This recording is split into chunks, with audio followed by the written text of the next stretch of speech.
As human beings in this life, we are constantly faced with needs. Our everyday experiences leave us wanting more. Wanting more what, though?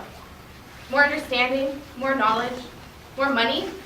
Sometimes we gain something only to find a new void is created, as if what we just acquired isn't enough.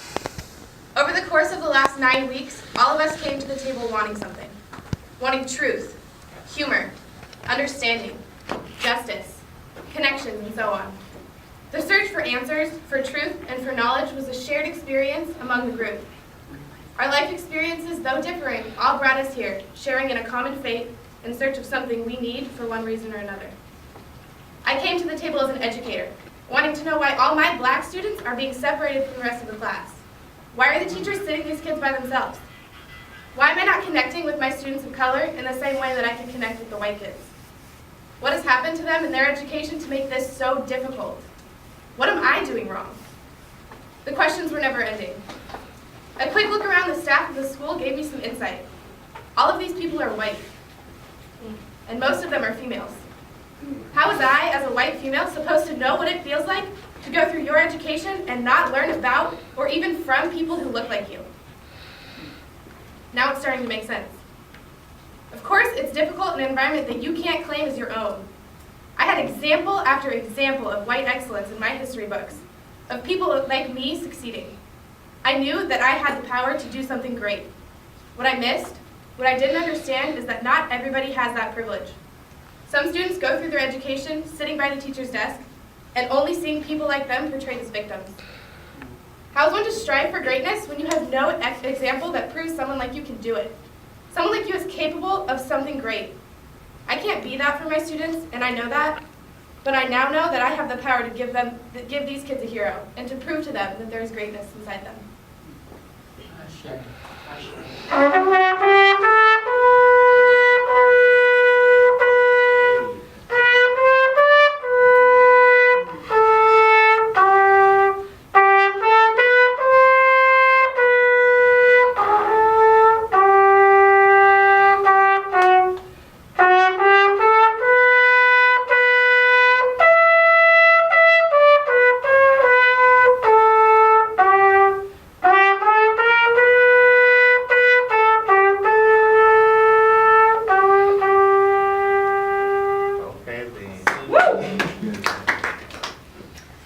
So, what are you?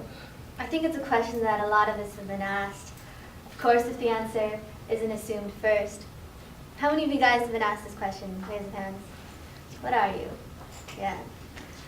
I think as a child, I remember I'd think about it for a second and say something like, well, I speak and understand much of my mom's language, so that makes me Korean. My grandma, she's Filipino, and I love Filipino food. So obviously, that makes me Filipino too. The way. My dad's name is Carlos. So what does that mean? Oh yeah, he's half black. I guess that makes me black too. Nah, he doesn't have an afro. He used to, sort of. But, at a young age, I didn't understand the idea that the color of someone's skin could somehow affect how people looked at them, and even how they looked at themselves as they stared in the mirror. It didn't matter as they stared in the mirror. I'd never thought twice about being mixed, about being biracial. Not until I saw the look on someone's face when they asked me to explain my blood quantum. Percentage of this, percentage of that, the parts that made me, me. It didn't matter that I had been born in a hospital somewhere in the United States. I was still somehow foreign.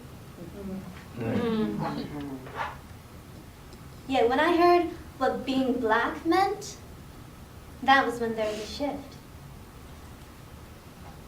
Why?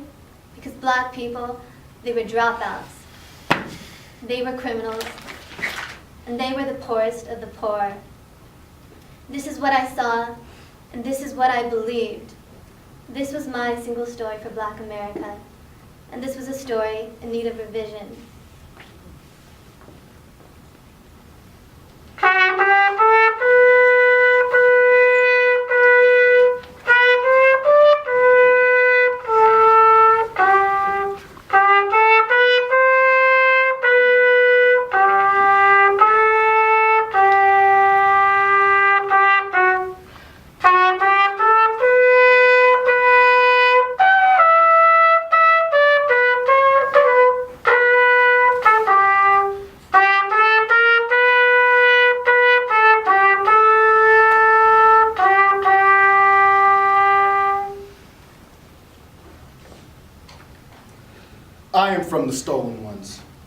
taken down forestry roads until I reached the coast of West Africa to live out the rest of my days in an unknown New World hell. I am from the bonds of slavery where the only choices were to live in chains or to be freed by death.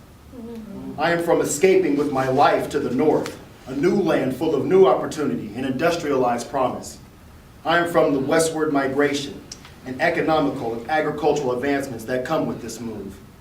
I am from being a part of every American war, being accepted by whites to die for our country but not to live in it. I am from Ossie Davis and Ruby Dee, who show that love goes deeper than just saying I love you. I am from Tyler Perry and Spike Lee, entrepreneurs who paved the way for young black minds to think as big as they want to think. I am from the Blacklist and all those who risk their lives for people like me to be considered equal. I am from the Harlem Renaissance, a time where black artists, performers, and dancers were put on the map of the world as innovators, trendsetters for modern show business as we see it today. I am from the Willie Lynch letter, where Africans were thought to be treated as cattle and just as fairly. I am from Emmett Lewis Till, a 14-year-old boy originally from the progressive streets of Chicago and killed in Mississippi after reportedly flirting with a white woman. I am from the Yard People of upstate New York, a middle-class community of generations of progress and the will to care for one another as if we were caring for ourselves. I am from ancient Kemet and the way of the Ma'at, a balance of life and the first meaning of peace on earth. I am from the Nile River and its state claimed in the formation of humanity as we know it today. I am from resistance, an action that is still taking place as it has been since the first capture of Africans. I am from resilience, an action that will fade with the earth. I am from the slave hymns that were actually secret messages about late night meetings or a plan to escape a plantation, or even about just standing strong and proud in the face of oppression. I am from the black experience, where every day is a realization that aloneness is something everybody faces at some point, and it's okay to be comfortable in your aloneness. Breathe.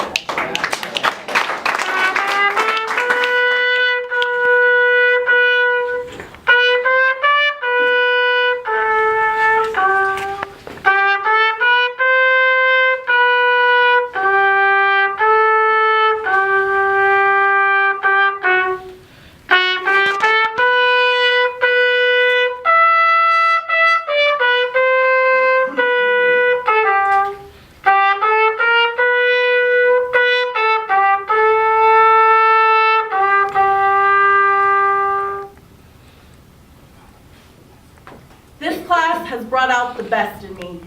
Some of my most important lessons were learned right here. The meanings of respect, acceptance, accountability, and strength were solidified for me. I was searching for something specific, but I found more than I could have ever imagined. How do I relate to my children?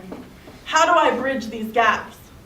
How do I inspire them to reach their full potential? These are the questions that started my journey to re-education, but I had no idea how miseducated I actually was. From this journey, I take with me knowledge.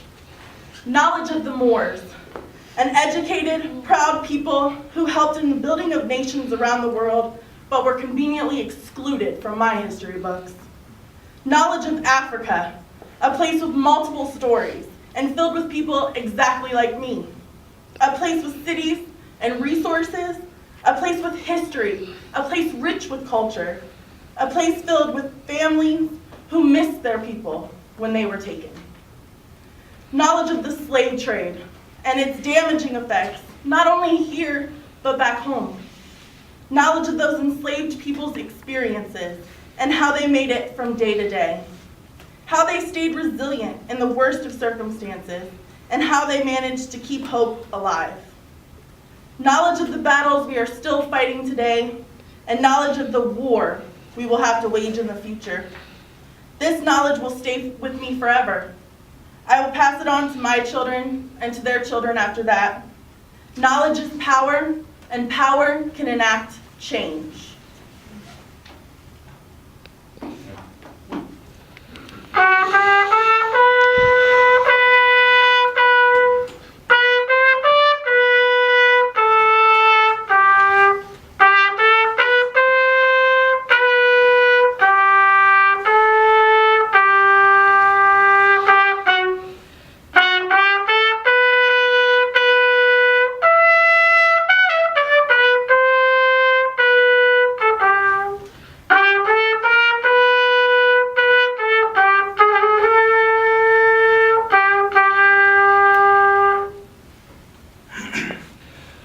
thing I may never fully understand is why so many people have to cross lines to be treated as a person.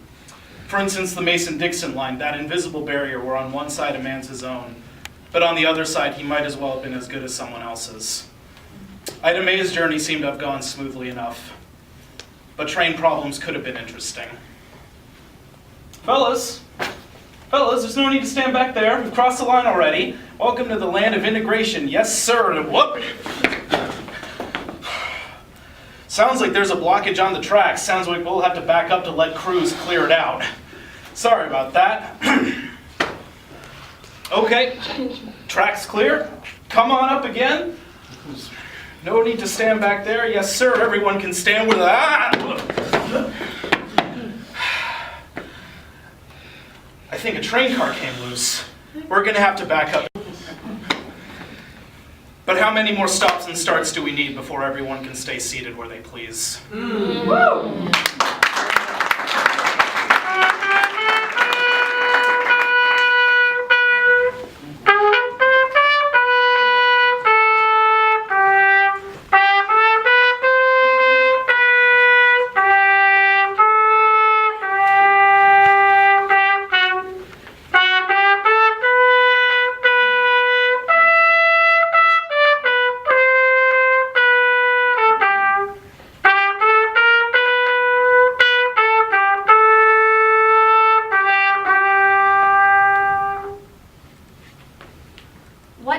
That drives us not to ask any questions, to accept what is handed to us, open arms, open minds. You tell me information, I hear you. You tell me information, I believe you. Why? I had already heard of the civil rights movement, but I never really, truly learned what happened. I didn't know how often the southern wind blew leaves in the evenings, but also the black man's body is like ornaments on trees. I didn't know that a single wink to a snippy, powdered-faced white woman could ever be granted to mutilate and murder a child's body. I knew about the slave trade going on between the US and Africa, but I didn't know about the millions happening all over the world. I didn't know how common it was for slave babies to be produced through the rape of slave women by their masters, produced through invalidation, hate, disgust, rather than love, companionship, trust. We've all been given knowledge, but now we have the gift of truth, awareness. I learned this through all of the beautiful and real sources we've all taken in this quarter. I learned this through our two wonderful professors. I learned this through working with and listening to all of you. I learned this through the Black experience. I learned this through Sankofa. I learned it is not wrong to go back for that which you have forgotten.